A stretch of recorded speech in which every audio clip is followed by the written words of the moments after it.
Merci beaucoup. Déjà, moi j'ai une petite question avant de vous donner le micro. Donc, je suis programmatrice ici à la Boule Noire. Et donc, on a initié ce cycle, notamment parce que je me posais des questions sur la programmation de musique dont on a parlé ici sur cette scène-là. Donc, je vous remercie d'abord d'avoir répondu à plein de mes interrogations là-dessus. Et je trouve que ce que j'ai compris aujourd'hui, c'est qu'il y a vraiment différents types de violences qui s'expriment. Enfin, ce qu'on appelle violence, en tout cas, peut se voir et se constater à différents endroits dans une salle de concert, donc dans l'organisation, dans les pogos, dans la manière dont le public se comporte, sur scène, dans l'esthétique musicale, mais aussi dans les paroles. Enfin, il y a vraiment plein d'endroits. Et ce qui pouvait me gêner dans certaines programmations que j'ai à faire ici, parce que je comprenais pas forcément d'où venaient toutes ces différentes strates de recherche de sensations, on va dire, c'était de pas comprendre quel discours portait... du coup, ça dépend des groupes, en fait, mais quel discours portent les groupes sur tout ça? Et donc, de pas forcément être à l'aise d'accueillir des gens dont je comprends pas l'appétence pour cette violence, cette intensité physique, esthétique, ça, je suis ouverte à tout, mais en tout cas, sur les paroles et aussi la violence potentiellement politique. Donc, c'est-à-dire, là, on va vraiment sur, moi je pense donc à des vidéos, donc on en a vu pas mal, et des paroles qui vont exprimer de la violence contre d'autres groupes humains ou d'autres personnes ou contre eux-mêmes. Et du coup, ma question, avant de... Il y en a plein, mais en tout cas celle-ci, c'était... comment dire, on a compris dans tout ce que vous avez expliqué qu'il n'y a pas toujours un discours, en fait. Il n'y a pas toujours une explication, une contextualisation. Il n'y a pas forcément un effort de fait par ces groupes-là, par les groupes qui peuvent utiliser la violence, pour venir faire de la médiation. Alors je sais que c'est pas forcément leur rôle et leurs besoins. Maintenant, comment on fait quand on est du mainstream? J'ai pas envie de me mettre là-dedans, mais c'est vrai, la Boule Noire, c'est quand même une salle qui accueille tout type d'esthétique, pour pouvoir programmer et comprendre en fait ce qui se passe et le proposer à un public large, parce que c'est ouvert à tout le monde, les portes ici, si on comprend, enfin, s'il n'y a pas de contextualisation et il n'y a pas donc de prise de position. Voilà, j'ai besoin de... Je veux bien commencer. Je comprends très bien que tu poses la question comme ça, justement, de la médiation. C'est vrai qu'il y a des artistes qui rechignent à ça. Alors après, c'est vrai que bon, ça va être plus personnel ce que je dis là, mais moi, il me semble que faire de la micro-médiation par-ci par-là pour ancrer un petit peu justement ces esthétiques, ces paroles, etc., ça devrait pas leur coûter tant que ça. Il y a un côté presque un peu fier, donc chez Muse justement, à laisser ouvert l'interprétation, etc. Mais en fait, ce qui fait que justement, ça peut être récupéré, mais tellement facilement par tout et n'importe quoi. Du coup, je vais prendre deux exemples justement que j'ai vécu en concert sur quand la médiation a été faite ou pas, et en fait, je trouve que ça fait vraiment beaucoup. Alors, le premier exemple, c'est donc un cas où la médiation a été faite. Donc, c'était le groupe Ghost au Hellfest, donc qui est en fait dans une parodie de secte religieuse satanique, pour le dire rapidement. Et donc, avant un morceau, en fait, le chanteur a donc précisé que tel morceau, en fait, c'est contre les extrémistes religieux extrême droite aux États-Unis, notamment Mike Pence, parce que c'est des gros hypocrites, etc. Donc en fait, voilà, ils sont en train de singer quelque chose, mais ils précisent en fait qui est la cible de ce qu'ils sont en train de dire, ce qui permet de recontextualiser en fait très rapidement la chose.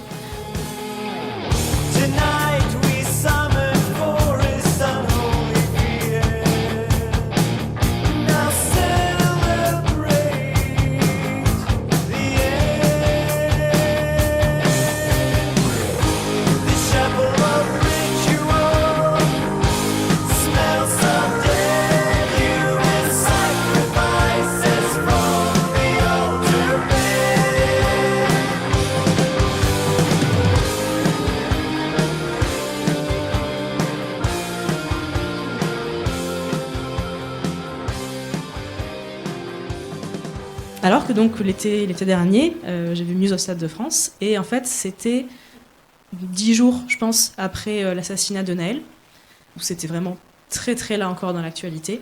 Et en fait, dans toutes les vidéos qui diffusent pendant le concert, il y en avait une donc, alors, qui se passait dans le dernier univers imaginaire de Muse, mais où il y a toujours beaucoup de soulèvements, etc., de mouvements de foule. Et donc le soulèvement dans la dernière histoire de Muse, ça part justement, on le voit en vidéo, en fait, d'un manifestant, de quelqu'un qui est un peu en tenue Black Bloc et métier, qui est seul dans la rue avec une pancarte et qui en fait se fait donc abattre à bout portant par quelqu'un qui est en déguisement de force anti-émeute. Et ensuite, le concert montre des images de soulèvement, etc. Donc je me disais, c'est vraiment dans l'actualité, quoi, il y a quelque chose. Sauf qu'en fait, les artistes n'ont jamais pris la peine de mentionner, de faire, en gros, de nous faire un petit signe pour dire, oui, c'est de ça qu'on parle, c'est ces violences qu'on dénonce.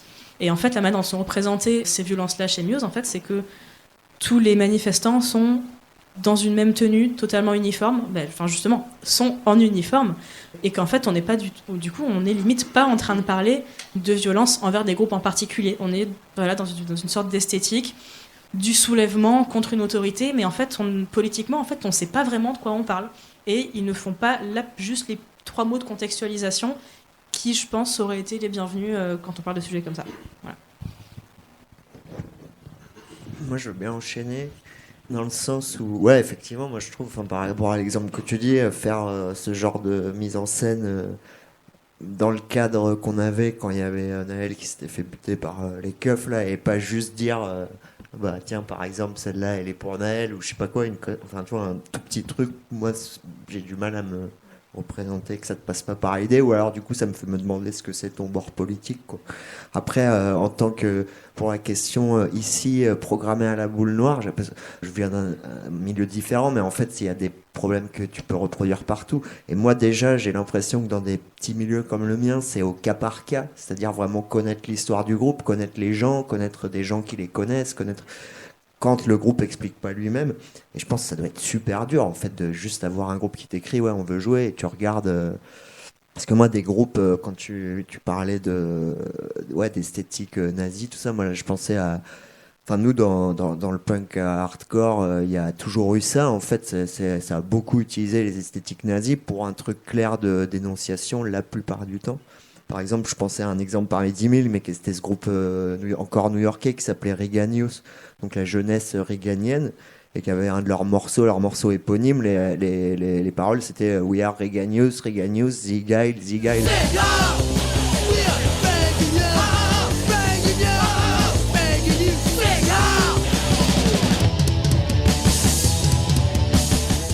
Et ça, enfin, c'est clairement enfin, pour moi, il n'y a jamais eu aucune ambiguïté sur le fait que c'était dire, voilà, Reagan, c'est un nazi. Pour moi, c'est un équivalent en musique de dire CRS, SS dans une manifestation, quoi. C'est juste, tu pousses le truc au max.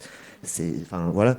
Mais c'est vrai que, notamment maintenant, en fait, à l'époque, pour rester sur cet exemple-là, bah, ça allait être un groupe qui jouait dans une petite communauté de gens qui se connaissaient tous plus ou moins, machin. Tu passes 40 ans après avec Internet qui est passé par là, avec le fait que tout le monde a accès à tout, et qu'on a en France, il y a des vrais groupes de rack, il y a des vrais groupes qui se revendiquent même du nazisme, en fait, et qui font une musique similaire. Ça devient compliqué, quoi. Ça devient vraiment, et moi je comprends, tu vois, encore une fois, pour rester sur le même groupe, des fois, moi, ça peut arriver d'avoir des discussions avec des gens et qui viennent, par exemple, dans un local dont je fais partie à Lyon, la Lutine, où on distribue de la zik, tout ça, qui vont être là, mais wow, pourquoi il y a une croix gammée là, tu vois? Et faut vraiment, je pense qu'il faut pas hésiter à être pédagogue et à entendre le choc des gens. Mais après, encore une fois, voilà, le fin mot du truc, c'est que pour moi, c'est du cas par cas, groupe par groupe, personne par personne. Et des fois, c'est méga ambigu. Moi, il y a encore des groupes. On avait mentionné les Brain Bombs en parlant avant cette rencontre. Enfin, moi, je trouve ça super, les Brain Bombs. Après, je doute pas qu'il y ait des psychopathes qui le prennent pas comme moi, quoi, tu vois.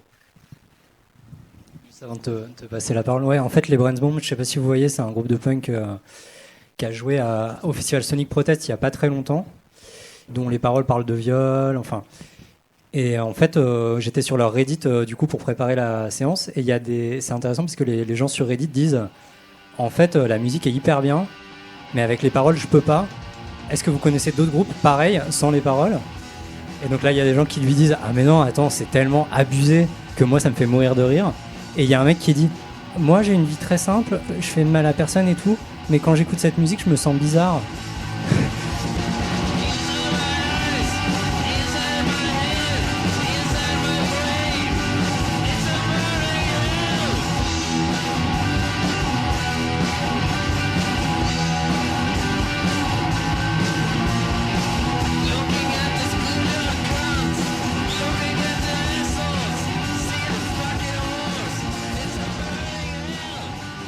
Vraiment, le fil Reddit est incroyable parce que y a une forme d'accord. En fait, ce que disent les gens, c'est que la musique est trop bien pour ces paroles-là. En fait, qu'il y a une forme ils n'arrivent pas à capter la distance entre les. Et du coup, moi, ce que ça a produit chez moi, mais je sais pas, faudrait voir avec d'autres exemples. Mais je me suis dit, ok, c'est un truc en fait assez fin aussi dans quelle mesure, en fait, on n'a pas les outils en termes d'esthétique musicale. Personne ne sait parler de musique, etc. Mais en fait, il y a un truc qui a l'air de se passer où, selon comment la musique sonne, les paroles prennent pas le même sens.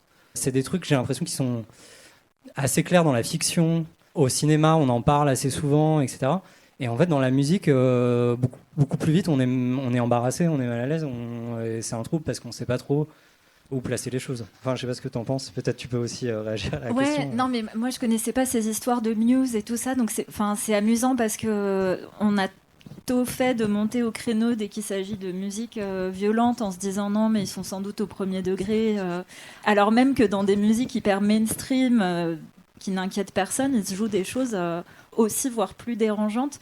Donc je pense qu'il y a déjà ce biais un peu de croire que la violence sonore, enfin de prendre littéralement ce qui en fait est par les auditeurs et les auditrices très contextualisé. Et ça, c'est le deuxième truc que je voulais dire, c'est que c'est parfois aussi faire confiance au public, c'est-à-dire que les auditeurs et les auditrices de métal extrême ont l'habitude de manipuler, de remettre à leur place des symboles en sachant qu'il s'agit de provocation, ou en tout cas les mettre à une place qui les conduit pas, à avoir une lecture littérale comme un pasteur américain.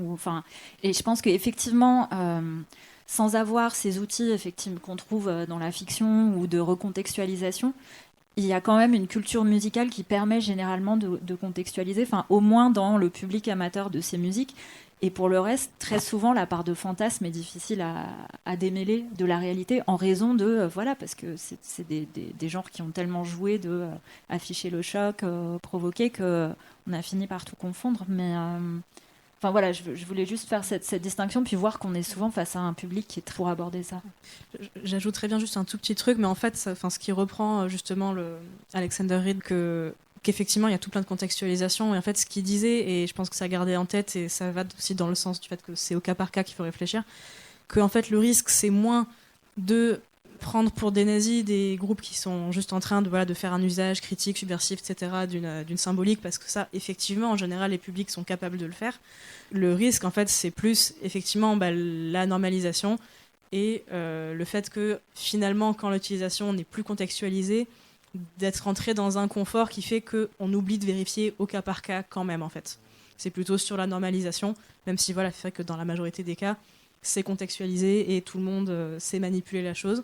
Ce qui ne doit pas nous empêcher de continuer à vérifier à chaque fois, en fait. Et après, là, il y a le truc, je sais pas, mais j'ai l'impression que ce que vous dites, c'est bon, il faudrait vérifier où se place le groupe. Mais moi, je me demande, est-ce qu'on peut pas aller plus loin et se dire, en fait, peu importe où se place le groupe, dans un contexte social donné, par exemple, le frisson des foules à l'unisson. Enfin, je sais pas, moi, je suis allé voir Dune, et en fait, je sais pas pourquoi, mais en ce moment, moi, je peux pas. En fait, on peut pas me montrer des... C'est pas un truc de malaise, de fragilité ou quoi, c'est juste, ça me paraît indécent, tu vois, c'est plus un truc, je comprends pas, en fait. Même si ça fait partie de la structure du... En fait, comme il y a aussi un truc de son, tu vois, dans le film. Bon, je sais pas, on parle de ciné, ça peut-être parce que c'est plus facile, mais, ça me fait... J'ai fait lien en le voyant aussi.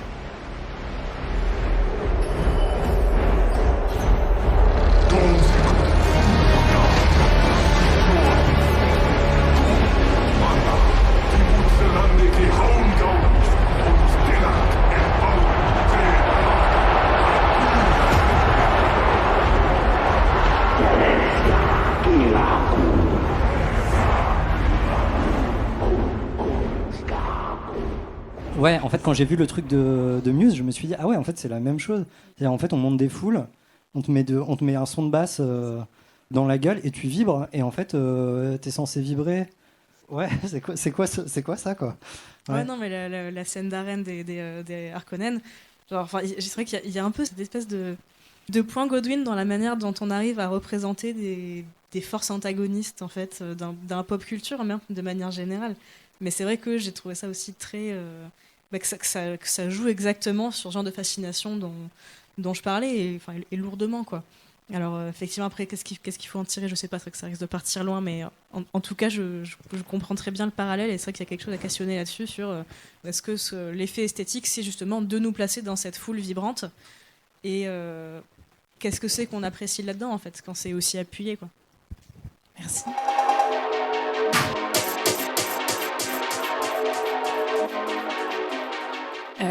Des questions pour commencer. Je sais que dans la salle, on avait demandé, il y a Diati Diallo qui était vachement intéressée qui est romancière, qui était vachement intéressée par ces questions-là, qui voulait poser des questions. Oui, moi, oui, ça marche. Je m'entends pas. Oui, j'avais plusieurs questions, mais en fait, vraiment presque des dizaines, donc je vais pas toutes les poser et tout, mais en tout cas, merci beaucoup, c'était hyper intéressant. Et moi, justement, par rapport à la question des symboles, je m'étais noté effectivement que le spectateur ou que l'auditeur, l'auditrice avait effectivement toujours déjà des cultures qui traversaient son corps et qui faisaient que à un moment donné, il ou elle est en capacité effectivement de juger ce qu'il a en face d'il ou elle parce que d'un coup on charrie avec nous en fait tout un tas de références. Et en même temps, il y a quand même la question de à qui s'adressent ces musiques, qui sont les personnes sur scène, en termes de genre, en termes de race, en termes de classe sociale, c'est moins visible sur la tête de quelqu'un, mais voilà. Et du coup, ça va aussi refléter qui est dans le public. Moi, j'ai pas mal écouté, quand j'étais ado et jeune adulte, des musiques dites extrêmes, mais j'ai fait l'expérience, en tant que personne racisée, d'être souvent toute seule dans la salle, et de pas me reconnaître sur scène aussi. Et du coup, il y avait donc cette question-là de, du coup, les symboles, c'est aussi ça s'inscrit dans une problématique aussi culturelle de, comment dire, justement, on parlait de communauté, de collectif. Ce qui va déterminer une communauté ou un collectif, c'est justement d'avoir des références en commun. Mais du coup, qu'est-ce qu'on fait quand on arrive et qu'on n'a pas forcément ces références-là de base pour comprendre en fait le tableau en face de nous? Il y a cette question-là. Et j'avais aussi deux choses mais qui sont en lien, je pense, sur la question du rock de stade. En fait, je me posais la question de cette obsession-là pour le nazisme, les dictateurs et tout. Est-ce qu'il n'y a pas quelque chose... Alors, c'est vraiment peut-être un peu de la philo de comptoir et tout, mais est-ce qu'il n'y a pas quelque chose de l'ordre de la métaphore de la rockstar, en fait? C'est-à-dire que quand je voyais la Roger Waters et tout, j'étais là, mais en fait, ce dont il parle, c'est ça, en fait. Et moi, pour avoir été une grande fan, en général, j'ai pu me mettre dans des états de ouf, dans des concerts, elle a retiré son chouchou, et là, d'un coup, je vais me mettre à pleurer, quoi. Enfin, il y a vraiment des trucs un peu comme ça, et il n'y a même pas besoin de passer par le côté puppet pour avoir, en fait, des émotions hyper vives quand on est complètement fan de gens.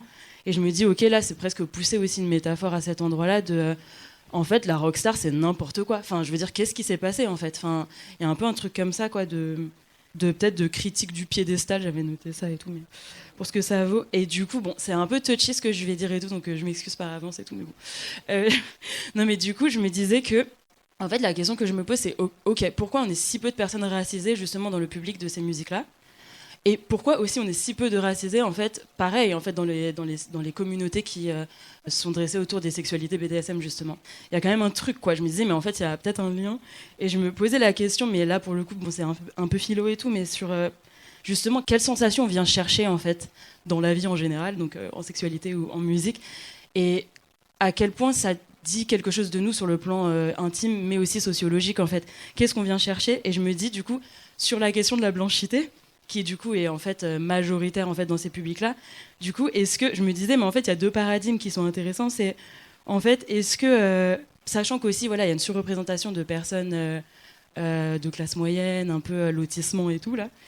Est-ce que genre il y a un peu ce truc d'aller chercher une violence qu'on n'a pas trop subie au final par rapport à nous autres, je sais pas, personnes racisées qui sommes en fait assaillies de violence tout le temps, ou personnes minorisées plus généralement en fait, dont les personnes racisées, ou est-ce qu'il n'y a pas ce truc-là d'aller presque chercher physiquement une réparation dans une violence en fait dont on a hérité, c'est-à-dire la violence commise par on est des archives vivantes ou de la domination ou des personnes dominées en fait.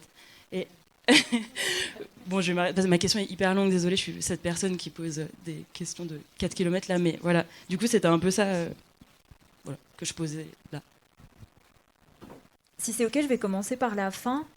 Parce que, le fait que ces scènes aient besoin de s'ouvrir, c'est évident que, voilà, en termes de représentation, là, j'ai pas les chiffres avec moi, mais femmes et racisées, là, déjà, c'est sûr qu'au niveau stat, ça va pas bien. C'est des choses qui évoluent avec des orgas comme Banlieue Rouge, notamment. L'autre chose sur laquelle je voulais réagir, c'est ce que tu viens de dire à la fin. Moi, c'est des questions, j'avais pas réfléchi à ça, ni sous l'angle politique, ni sous l'angle plus individuel, mais... il y a quelqu'un qui fait sa thèse sur le consentement à la domination masculine. Et je discutais avec elle et elle m'a dit, et je lui parlais de Pogo et tout ça. Elle me disait, mais dans quelle mesure est-ce qu'il n'y a pas une façon de rejouer un trauma ou quelque chose? Et moi, je m'étais jamais posé cette question. Pour moi, c'était Bisounours-land, le Pogo, on est tous potes, on se ramasse, puis on est juste content de... Ouais, voilà. Et je trouvais ça hyper intéressant de se dire qu'il y a peut-être quelque chose qui se joue dans le rapport au choc qui peut être attachée à la question du trauma politique, collectif ou individuel. Je pense que je rechignais à ça parce que c'est une pathologisation de la musique en un sens, mais en un autre sens, c'est cette question de la catharsis aussi, donc, et de réappropriation de la violence. Donc voilà. Non, moi, la question me faisait penser aussi à... Enfin, justement, on en avait un peu discuté en ces termes avec Guillaume avant la séance. Bon, déjà, pour rester sur l'exemple de Muse, c'est vrai qu'il y a une manière de se saisir de problématiques et d'esthétiques politiques qui passe par c'est ça, une sorte d'universalisme où les gens qui sont en train de lutter, ce sont tous les mêmes et il y a un seul sens de lutte contre une autorité qui, encore une fois, n'est pas caractérisée. Donc, c'est vrai que c'est un rapport universalisant à la lutte politique qui forcément trahit une expérience de vie forcément blanche. Ils sont du Royaume-Uni, Muse. Alors c'est vrai que sur les questions de représentation, de diversité, c'est plus compliqué de se saisir de la chose pour ce qui est du rock de stade parce que en fait on parle moins d'une scène par définition quand on est dans le mainstream comme ça. Il va y avoir des communautés autour de genre, etc. parfois, mais c'est vrai que pour ce qui est du rock de stade, les gens qui vont voir Muse, ils sont pas forcément dans une communauté rock pour autant. Il y a 90 000 personnes qui vont les voir au Stade de France. Tout le monde ne va pas dans des petites salles pour autant voir d'autres genres affiliés, quoi. Donc sociologiquement, c'est vrai que j'ai vraiment moins de pistes pour explorer la chose. Après, très clairement, le manque de diversité est là, c'est sûr. Maintenant, quels sont les leviers sur ces esthétiques-là aussi mainstream ? C'est vrai que c'est plus dur de s'en saisir, quoi. Alors Muse essaie un petit peu par-ci par-là justement dans la mise en scène en concert. Il y a une petite voix off qui dit en fait la révolution est menée par les femmes. Donc cool, ils y ont pensé après coup, tu vois, ils ont ajouté ça alors que c'était jamais mentionné dans aucun des albums, tu vois. Donc peut-être qu'il y a une pensée parfois qui émerge. Et oui, pour réagir sur ce que tu disais sur la critique du piédestal, pour le coup, dans l'extrait là chez Pink Floyd, en fait dans l'album, la métaphore est tout à fait là aussi. Il joue à la base justement une rockstar qui vire un dictateur, donc pour le coup, la critique est vraiment très claire. Maintenant, est-ce que c'est une critique qui est conscientisée à chaque fois ? Chez tous les artistes, dans les stades, je suis pas totalement sûre. Je suis pas sûre que le rapport à l'autorité et aux foules soit toujours hyper conscientisé et sain pour autant, quoi. C'est un petit peu pour ça que je me pose toutes ces questions, quoi. Et ouais, moi, c'est une longue question, donc, mais ça m'inspire plusieurs trucs. En fait, c'est vrai que la question de, moi, les scènes d'où je viens, c'est vrai qu'elles sont à dominante blanche assez marquée. Ça, j'ai jamais vraiment compris. J'ai pas une théorie valable là-dessus. Enfin, j'aurais plein de bouts de choses, mais qui sont pas forcément très développés. Après, ce que ça me fait penser, c'est que, le hardcore punk a cette réputation, donc d'être très blanc et tout ça. Mais bon, moi j'ai tendance à voir les choses de façon internationale. Et, parce que je me considère internationaliste et pas mondialiste, quoi. Enfin, internationaliste au sens, le prolétariat mondial doit gagner la lutte des classes, etc. Et bref, du coup, je vois le punk par ce biais-là, et historiquement, en fait, il y a plein de contre-récits qui existent pour montrer qu'en fait, notamment aux États-Unis, tu avais une énorme présence latino, un des premiers groupes, les Bad Brains, c'était que des Afro-Américains. Et donc, il y a quand même, enfin, au-delà de l'apparence blanche, c'est aussi un récit qui a été mis en place, et il se trouve que les gens qui ont fait les documentaires, les gens qui ont fait les livres, et s'ils étaient blancs et s'ils n'avaient pas ces questions en tête, peut-être qu'ils écrivaient aussi par un biais et tout ça. Et moi, le dernier truc que je voudrais dire à ce sujet, c'est que j'ai beaucoup bossé avec un projet ricain qui s'appelle Maximum Rock'n'Roll, qui est un gros fanzine, c'est plus qu'un magazine, qui a publié tous les mois pendant 40 ans, un truc d'une centaine de pages, fait que par des bénévoles, etc. Et en fait, eux et elles, en l'occurrence, c'est une de leurs particularités, c'est des punks anarcho-marxistes, on va dire, et qui ont toujours essayé de mettre en avant, notamment pendant plus de 20 ans, les coordinatrices du magazine, ça a été que des femmes, quasiment que des femmes, c'était vraiment une volonté. Et je les ai vus d'année en année, j'ai beaucoup bossé avec eux, je suis allé là-bas, etc. Et j'ai vu d'année en année qu'en fait, ils mettaient en place des discours très pro groupe composé de femmes ou groupe composé de diverses minorités racisées, etc. Et qu'en fait, ce que je vois, bon, moi, depuis la France, mais quand même, on a une vision un petit peu claire par Internet, c'est que ça marche, quoi. Enfin, j'ai vu le truc porter ses fruits d'année en année, et maintenant, la scène dont il se revendique est beaucoup plus variée en termes de représentation. Et donc, voilà, moi, c'est ça que j'aurais à dire. En tout cas, c'est qu'il y a... Enfin, visiblement, il y a des exemples où les gens ont fait des choses pour, mais c'est sur le long terme, quoi. C'est pas des trucs où tu vas arriver, ouais, je suis dégoûté ce soir à tel concert, c'est comme ça. Non, c'est de l'investissement à long terme et c'est de l'énergie à mettre. Et c'est, voilà, voilà, c'est un truc que je trouvais important à dire. Et il y a du pouvoir là-dessus, quoi. Enfin, il y a beaucoup de choses qui se passent en ce moment où les gens essaient de faire des choses.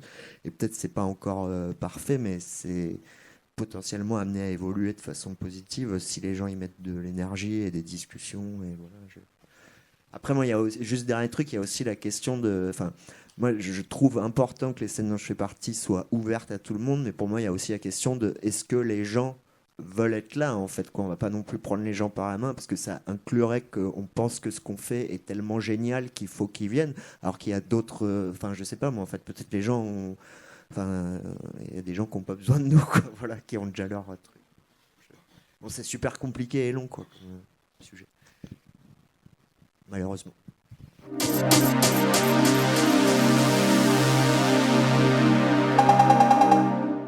Tout d'abord, par rapport à ce qui a été dit au concert, ça me permet de parler de Théodore Adorno et d'une de mes citations préférées, que le principe de star est totalitaire. Il écrivait ça en 1944 et je pense qu'on a eu de bons exemples aujourd'hui. J'avais donc deux questions / remarques et j'aimerais rebondir et sur le titre de la table ronde et sur ce qui a été dit. Du black metal au mainstream, cela donne l'impression en fait que le choc est propre aux musiques populaires. Et alors je me pose la question, est-ce qu'on ne retrouve pas aussi ce principe de choc dans la musique érudite, chez Stravinsky, chez Wagner? Et j'ai également lu un exemple sur Liszt, qui pendant ses concerts jouait tellement fort qu'il détruisait 2 pianos par représentation. Donc on est aussi ici, je pense, dans une logique que vous avez évoquée, notamment du niveau sonore. Et là on est plutôt en 1830.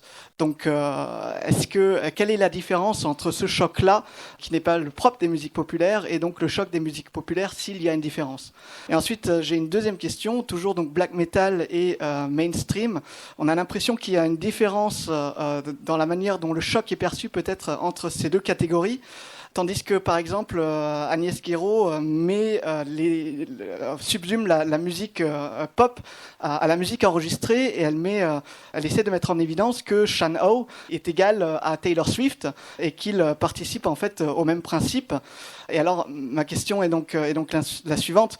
Est-ce que le choc est le même lorsqu'on est dans le cadre de musique extrême que lorsqu'on est dans le cadre de musique dite populaire ou dans la pop? C'est-à-dire, est-ce que le choc d'un Dark Throne est le même qu'un choc qu'on peut vivre lorsqu'on écoute ou lorsqu'on voit Childish Gambino? Voilà.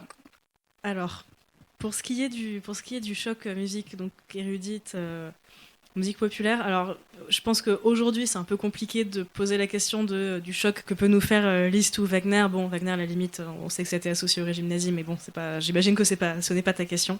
Je pense qu'en un sens, oui, sur le plan, à la fois sur la question esthétique du volume sonore et sur la question du piédestal et ce que ça permet de donner comme impression en fait à un public un peu soumis sensoriellement à ce qui est en train de se passer, que oui, forcément, il y a du parallèle. Alors pour ce qui est de Stravinsky, on est dans des choses quand même qui sont vraiment beaucoup plus confinées au domaine de l'esthétique, mais dans un sens quand même beaucoup plus étroit. Alors encore une fois, je pense qu'aujourd'hui c'est un peu compliqué de se projeter dans ces questions-là de la même manière en fait. En même temps, le choc que ça a pu produire, justement, je pense que c'était confiné, justement comme tu le disais, à des sphères érudites, et que ça avait quand même quelque chose de moins politique que ce dont on est en train de parler là, et qui est aussi permis par un degré, on va dire, de multimodalité et de pratique de concert immersive qui est, je pense, un petit peu autre quand même dans ce dont on parle, et qui justement dépend en partie de cette condition de musique enregistrée et amplifiée, comme tu dis. Alors, en cassant un piano, on fait quand même vachement moins de bruit qu'avec un mur d'enceinte, quoi, forcément. Mais je pense qu'il y a peut-être Je peux me tromper, mais là, comme ça, j'aurais envie de dire qu'il y a quelque chose de peut-être plus viscéral dans la manière dont les choses sont vécues sur ces objets-là.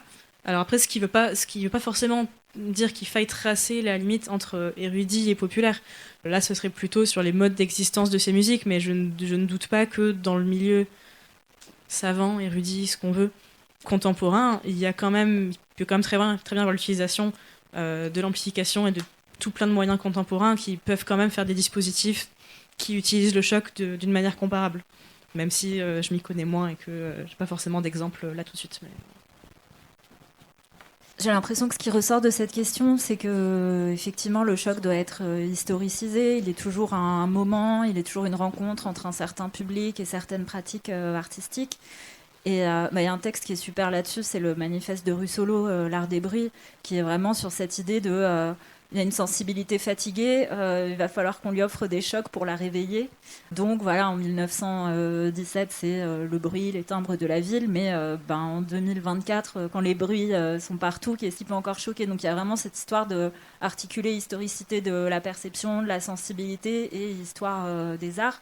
Et effectivement, on n'a pas l'apanage ni du scandale artistique, ni du choc sensoriel. L'autre chose... par rapport à la différence des modes de choc, là encore, je pense que c'est important de resituer le choc comme un moment, c'est-à-dire que être amateur ou amatrice de black metal ou de hardcore, c'est en un sens dépasser la notion de choc pour aller vers l'intensité, de l'énergie ou d'autres quêtes. Et donc j'ai l'impression que le choc est toujours quelque chose d'assez fragile. Et effectivement, il faudrait une typologie plus fine entre un choc qui serait politique et qui serait articulé au fait de rejouer une idéologie, et puis des chocs plus sensoriels. Et en tout cas, pour ce qui, moi, m'intéresse et ce sur quoi j'ai travaillé, les chocs sensoriels sont quelque chose d'extrêmement fragile, toujours à rejouer. Après, on peut développer un appétit pour ces surprises, mais ça mène les quêtes toujours plus loin, ça conduit à des déplacements, et surtout, c'est important de ne pas essentialiser les choses, c'est-à-dire, il n'y a pas des œuvres qui sont intrinsèquement choquantes. Moi, j'ai discuté avec des gens qui disaient qu'ils se mettaient à écouter, je sais pas, des ragas indiens, parce que, justement... en termes harmoniques, c'est différent. En termes de durée, donc finalement, nos oreilles sont déboussolées et c'est tout aussi perturbant que d'écouter Merzbow voilà. Alors, je suis désolée, on va devoir arrêter. Désolée, on n'a pas eu le temps pour toutes les questions qu'on voulait laisser à la salle, mais je suis sûre qu'on aura l'occasion de continuer cette conversation parce qu'il y a encore plein de choses à dire. Mais merci beaucoup d'être venu, merci pour toutes vos réponses hyper intéressantes. Voilà, merci beaucoup. Merci.